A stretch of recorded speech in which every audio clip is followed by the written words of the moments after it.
tout le Bonjour, monde. Bonjour Nathalie, salut. bonjour Sylvain.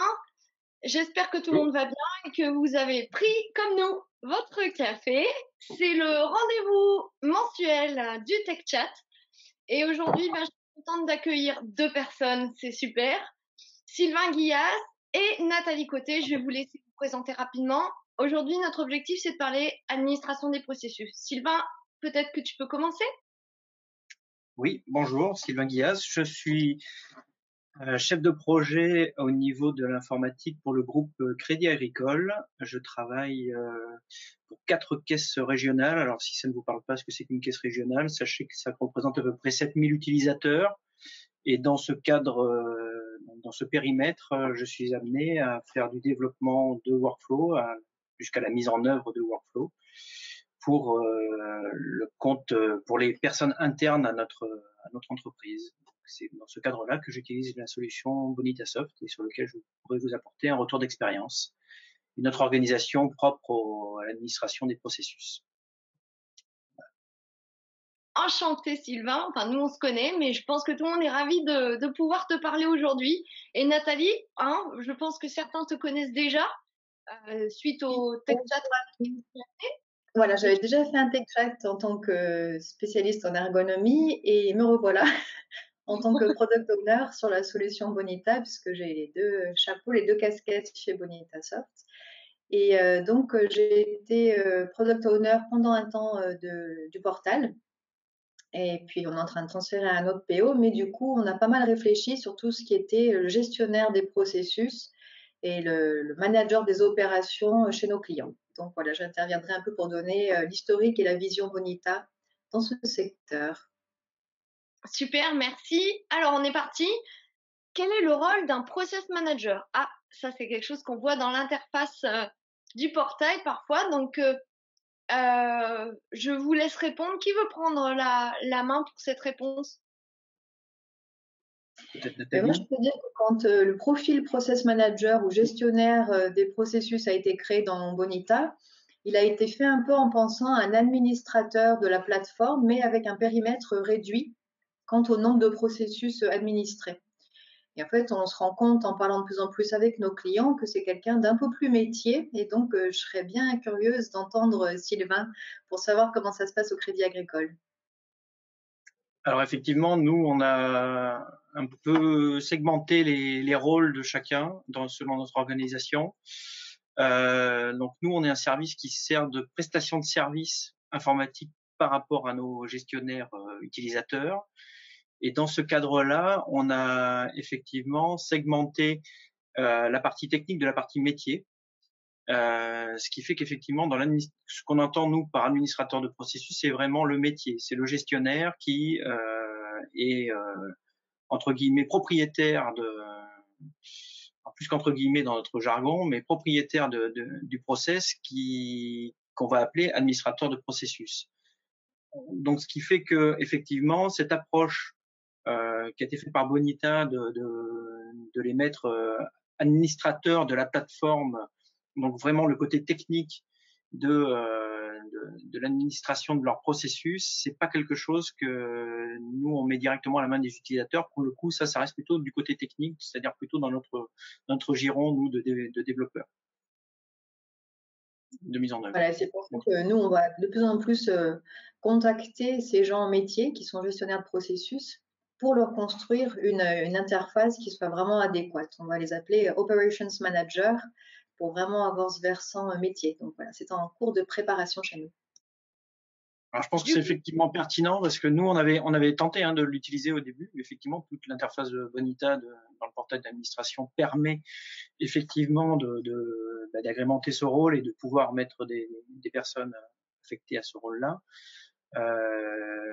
Mais les besoins réels métiers ne sont pas couverts. On est vraiment sur l'administration technique du process. C'est-à-dire de savoir si effectivement on peut à ce niveau-là repérer les processus qui seraient en échec. On pourrait avoir un premier niveau de regard sur si le process se déroule bien techniquement, mais fonctionnellement on manque de moyens peut-être par rapport à des actions qui seraient amenées génériquement sur sur des process, pour moi, par ce type de profil. Ce que j'entends par là, dans l'administrateur de processus, c'est les personnes qui vont donc avoir une vision d'ensemble de leur process, de savoir combien il y a d'instances lancées, où est-ce qu'elles en sont, est-ce qu'il y a effectivement des blocages, mais également pouvoir répondre à des besoins métiers propres à leur process, à savoir, ça pourrait être techniquement lancer, changer une personne, un interlocuteur qui était dédié à faire certaines tâches, pouvoir le réattribuer sur d'autres, le réattribuer à une autre personne. Ça peut être fait effectivement, alors dans l'administration de process, mais typiquement par une interface un peu plus sexy, ça parle mieux aux utilisateurs, on va dire. Après, il peut y avoir d'autres besoins identifiés propres à chaque process. Nous, on en a pléthore de fonctions. On a, par exemple, on a la possibilité de mettre en pause le process, de pouvoir fonctionnellement le mettre en pause. Donc, ça n'apparaît plus aux utilisateurs et on le met en pause pour telle ou telle raison. Et ça, c'est l'administrateur du process du côté métier. Donc, c'est dans sa responsabilité à lui de pouvoir faire ça. Mais ça, c'est pas effectivement implémenté, prévu basiquement par l'interface. Voilà. Donc, effectivement, ce périmètre de rôle n'est pas tout à fait couvert par la plateforme et nous, on l'implémente différemment via des Living Applications. D'accord, intéressant. Tu peux peut-être en dire un peu plus, c'est-à-dire vous faites quoi, des profils personnalisés, comment vous avez géré ça? Alors effectivement, pour délimiter la population, en fait, on s'appuie sur Bonita pour le faire. C'est-à-dire que généralement, alors c'est arrivé jusqu'à présent, mais comme on administre nous techniquement les process, on administre forcément les rôles des utilisateurs. Et c'est dans ce même registre qu'on a intégré la notion effectivement de process manager. Donc soit ça colle à un acteur directement lié au process, par rapport à ce qui nous est arrivé dans pas mal de cas, c'est-à-dire qu'en fait il y a un rôle, il y a un acteur dans le process qui correspond à finalement, c'est le même périmètre de définition que ce rôle correspondrait à l'administration de process. Donc du coup on se sert de ça pour délimiter les personnes et pour leur ouvrir ou non les fonctionnalités dans la Living Application. Et s'il n'existait pas, on créerait spécifiquement ce rôle dans le process. Même s'il ne serait affecté à aucune tâche, c'est pas un problème. Mais nous, derrière, au niveau du portail, c'est administré façon Bonita, entre guillemets. Et derrière, au niveau de la Living Application, les fonctionnalités à ouvrir sont tout de suite trouvées. D'accord. Voilà la manière dont on a réparti effectivement, on a un peu contourné l'administration de process, mais on est resté dans du Bonita, c'est-à-dire dans la philosophie de Bonita. C'est vraiment des acteurs pour nous à qui on attribue ce rôle-là. Bah, c'est aussi une des possibilités qu'offre Bonita. Tu Exactement. peux l'étendre et l'utiliser avec la base et aussi étendre et c'est un désavantage puisque ce que tu veux entre guillemets. Je vois qu'il y a une main levée, donc je vais donner le micro, hop, à Carole. Bonjour Carole. Bonjour, je voulais savoir, Sylvain, quelle valeur voyez-vous à impliquer beaucoup plus donc les métiers, vous parliez de ça, et à ce qu'ils puissent interagir plus dans la plateforme? Ce qui, comme vous l'avez dit, n'est pas encore forcément toujours facile, mais quelle valeur, vous, en tant qu'équipe technique, vous voyez à cette interaction au sein de la plateforme avec les métiers? Alors, bonne question, effectivement. Alors, c'est dans la segmentation de nos rôles par rapport au process que nous avons fait ça. En fait, nous avons un rôle, comme je vous l'ai expliqué, de service informatique interne au Crédit Agricole, et nous sommes un petit peu la SS2I interne du Crédit Agricole dans notre périmètre. À ce titre-là, en fait, clairement on définit les rôles dans tous nos projets, c'est-à-dire qu'on va les gestionnaires qui vont avoir un besoin, qui vont exprimer leur besoin d'un process, vont en fait devenir propriétaires de ce process, mais vraiment au sens quasiment contractuel du terme. Nous ne serons que le fournisseur d'accès et l'équipe technique de niveau 2, je dirais. Mais effectivement, ils embarquent dans notre organisation, ils embarquent toute la maintenance fonctionnelle de leur process. Donc on met à leur main, on donne à leur main toute latitude d'organisation de leur process et notamment un certain niveau effectivement de fonctionnalité d'administration pour laquelle ils seraient obligés de venir se tourner vers nous, petite équipe, pour venir, on va dire, avoir quelques fonctionnalités récurrentes au quotidien. À partir du moment où ces fonctionnalités deviennent récurrentes et dans leurs besoins, ben pour nous, tout simplement, ça tombe dans ce rôle-là d'administrateur de process. Et c'est là où on gagne, où tout le monde gagne du temps, entre guillemets, et de l'efficacité. C'est-à-dire qu'ils ont vraiment un rôle d'administrateur, donc ils ont vraiment un panel de fonctionnalités à leurs mains. Et si effectivement l'incident relevé est du côté technique, alors pour le coup, on fait appel au niveau 2, c'est-à-dire à notre responsabilité. Mais c'est leur donner déjà un panel de possibilités qui soit déjà, qui soit directement fonctionnel dessus, qui puissent directement interagir avec leurs utilisateurs dans la plus grande fluidité des process. Quand je parlais par exemple de réaffecter une tâche, c'est pas simplement réaffecter une tâche. Bien souvent, nous avons des process pour lesquels on va avoir des allers-retours entre un service de validation et un service exécutant. Il va y avoir une sorte de boucle entre les deux acteurs qui vont se parler, il va y avoir un fil d'échange et ça va alimenter ce fil d'échange. Forcément, à chaque fois que quelqu'un va vouloir interagir, il va vouloir rajouter un élément, c'est donc une tâche. Donc vous avez deux acteurs qui vont se parler. Si on laisse en fait juste le périmètre de dire je permets à une tâche d'être réaffectée à une autre personne, parce que la personne normalement ciblée est en vacances, par exemple, en congé ou autre, ou est absente, alors c'est effectivement pour cette tâche-là, on va donner la possibilité à une autre personne de le faire. Cette autre personne le fait, elle renvoie la tâche à la personne première. Si elle renvoie à nouveau, c'est là toujours la personne qui est en congé qui va être finalement ciblée. Donc ça nous posait problème. Pour nous, c'était de changer définitivement cette personne-là pour que la suite de process se passe de manière fluide. C'est ce genre de besoin pour lequel, si on veut garder de la fluidité au niveau des utilisateurs, il faut donner la main à des gestionnaires métiers de pouvoir répondre à ces problématiques-là. Je ne sais pas si ça répond à votre process, mais à votre demande, mais voilà le périmètre vraiment sur lequel on a segmenté les rôles. Ça répond à votre question, Carole? Oui, c'est bon. C'est bon. Très bien, merci. Si je suis pas clair, n'hésitez pas. Hein. Je peux être un peu confus des fois. Non, très bien. Je pense est-ce qu'on a une autre question? Donc, je vois qu'il y a une question posée à l'écrit. Alors, comment faites-vous pour monitorer au quotidien le bon fonctionnement de la plateforme et des processus? Alors, pour la plateforme, je me permets d'intervenir, comme on a peu de temps. Sur la plateforme, je crois que c'est Guillaume. Du coup, vous pouvez vous référer à la vidéo, notamment, qu'on a fait le mois dernier sur le TechChat, qui était de monitorer la plateforme au sens technique du terme. Et le mois prochain, avec les équipes R&D, on va parler de tout ce qui est monitoring de l'engine en vraiment le cœur. Donc, il faut bien séparer. Je me permets d'intervenir là pour bien expliquer la différence. La partie plateforme, qui est vraiment le cœur de l'architecture et comment on monitore cette partie, et la partie processus, qui est là la couche plutôt justement au-dessus. Voilà. Donc, du coup, je vous laisse répondre les uns les autres sur la partie processus. Je pense que c'est plus une question, là, le quotidien pour Sylvain. Alors, pour le quotidien,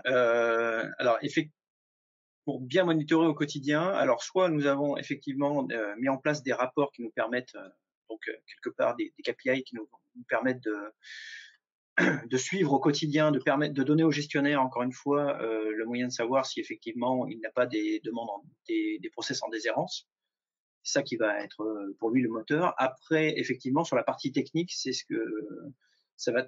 Si on a vraiment un blocage au niveau d'un process, ça remonte en erreur et là, c'est l'administration de la plateforme qui prend le relais.